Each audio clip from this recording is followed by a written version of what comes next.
Yaxel Lendeborg, the number one player in the transfer portal on 3 on most sites. I think there's a couple other sites that are outliers that he's in the top 4, top 5, but whatever it is, uber productive forward from UAB. He averaged 17.7 points, 11.4 rebounds, 4.2 assists, 1.8 blocks, and 1.7 assists per game last year while shooting 52.2% from the field and 35.7% from three-point range. He's at 6'9", 240 pounds, kind of a guy that you would slot into that 4 spot for Danny Wolf. Of course, like Wolf, though, is a guy that is going to go through the NBA draft process and is still seeking a guaranteed contract, a first-round contract, which some mocks have him right at the end of the first round, with Wolf a little bit higher. Some have him in the 40s, some have him in the 50s in the second round. So no guarantee. So this is still very much up in the air, but in the here and now, Michigan has landed what most sites believe is the prize of portal season to this point. Go ahead, Clay. Yeah, he's a really good player, which is why I think a lot of people in the NBA are coveting him. Now, a lot of the top second-round guys get guaranteed contracts too, so if he's in that group after the combine, if he gets invited to the combine, all those sorts of things, then maybe he goes then as well. So it's kind of an interesting one because you don't know if Michigan's going to get him. This could be a very short-lived Yaxel Lendeborg career or era at Michigan, and we might be joking in 5 to 10 years about the graphic of him committing, depending on how he works out in the NBA. But regardless, if he does come back to school, and I think that's a real possibility, it's a huge pickup for Michigan. You kind of have the 6'9" Danny Wolf and the 6'9" version of Vlad Golden in terms of role and how these guys would fit in the offense and defense, with him and Merez Johnson Jr., the Illinois transfer.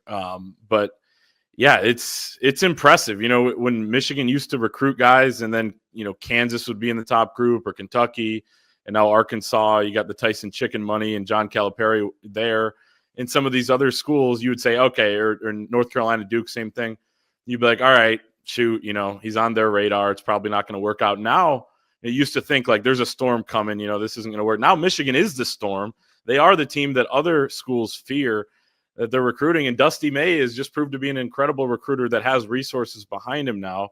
And a potential X factor in the recruitment being Lendeborg's mentor, Aaron Johnson, who Dusty coached when he was a UAB assistant back in 2007 to 2009, he's currently on staff at UAB and helping him out. So just, Dusty May keeps delivering. We'll see if this guy ever suits up in a Michigan uniform, though. Yeah, and I got a text. That's why, guys, somebody said, somebody at one of the blogs said that he's removed all of his stuff, Michigan stuff, from his Instagram bio. Maybe Clay can look at that, but I went over there and I see some Michigan stuff still on his page. So, but this is silly season, fellas, when it comes to this kind of crap. And it's like trying to read the tea leaves on a kid's Twitter or on Instagram or whatever is, to me, a fool's errand. But it is what it is. Clay, do you have access to his Instagram bio? I hate even asking you this. This is just yes. I'm looking right now. Okay, and it's just like, okay, and if that's the case, maybe it's a case of him, okay, saying and somebody said, oh, he also retweeted a first round mock with him in it, and I'm like, it is what it is, guys. We said that maybe. Because he said in his story, even the story that Clay put up, and by the way, Clay did an unbelievable job tracking down a UAB writer who had some insight into Dusty's relationship and why Yaxel might have ended up here. But to me, what we found out today from somebody close to it was, okay, Michigan's going to have the contracts ready one way or another. And if he comes, he comes. And if he doesn't, he doesn't. And they don't know any more than we do in terms of what his plans are, other than what he said they were, right? If he's not going to the NBA, then he's coming to Michigan. So we'll see what happens. And I guess we'll know soon enough, but that's not going to prevent Dusty May from having a backup here or several backups.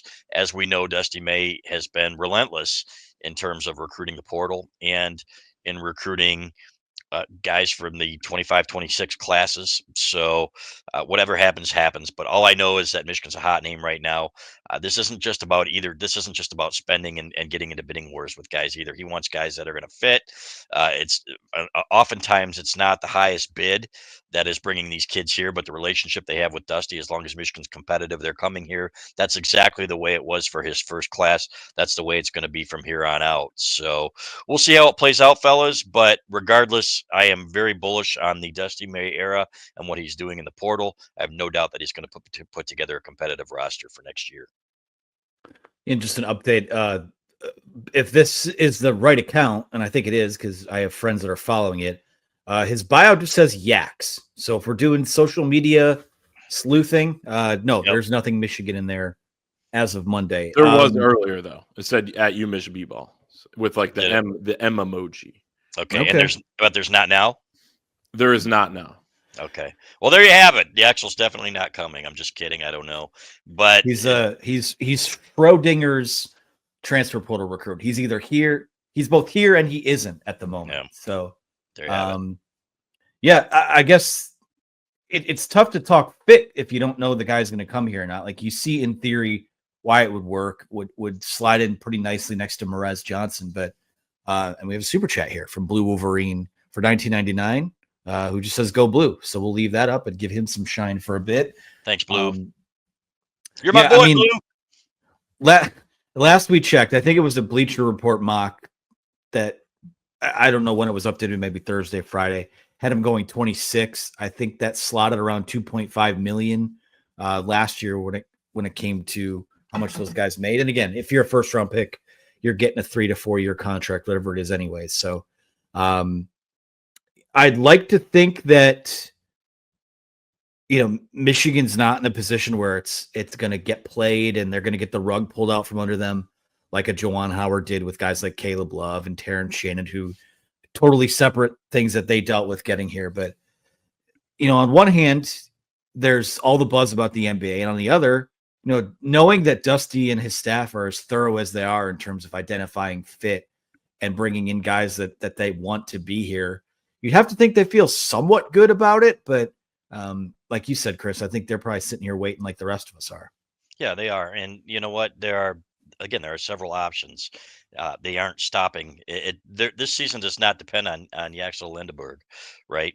They are going to get somebody else, and they are going to pattern a roster. That's the one thing that Juwan Howard never did, and he didn't have the NIL support, frankly, that Dusty May has. Now, at the same time, Dusty May went out and got his NIL support. He went out and met with boosters, right? He worked tirelessly to make sure that he had the money to land some of these guys. So I'm not sure that Juwan Howard ever did that. So, but this is not dependent. Michigan's season is not going to be made or broken on whether Yaxel comes to Ann Arbor. So there will be other options, and they have identified several of them. They've already gotten Merez Johnson from Illinois, right? They've also gotten other players, and are going to continue to get other players and identify other ways that the roster can come together that they're going to be able to compete in the Big Ten. So to me, I'm excited about the idea that he understood that he had to get more physical, he had to get better rebounding, so they go out and get Merez, right? That he wasn't standing pat when there were rumblings about Trey Donaldson, and apparently for a while, maybe Dusty May knew before we did that Trey Donaldson was looking around. They go out and get Elliot Cadeau from North Carolina, so he is not going to be caught with his pants down, so to speak. He is going to be prepared. I have no question about that. There's a lot of gray in terms of like what a college basketball season is. Is it successful or is it a failure? There's so much in between. So I don't know that Yaxel is going to make or break what they are, but I think it would make him a hell of a lot better if he came back. And, he said to the Birmingham Banner that he's 80-20 on going to the NBA. Now, I think any kid that's going to go through that process should be 80-20. Like you should be pretty much all in on pursuing that. If you're going to the combine, if you're going to these workouts, if you're having interviews with teams, like you should be all in on chasing your goal. You should be confident in your own skills and who you are, that you would belong in that league right now.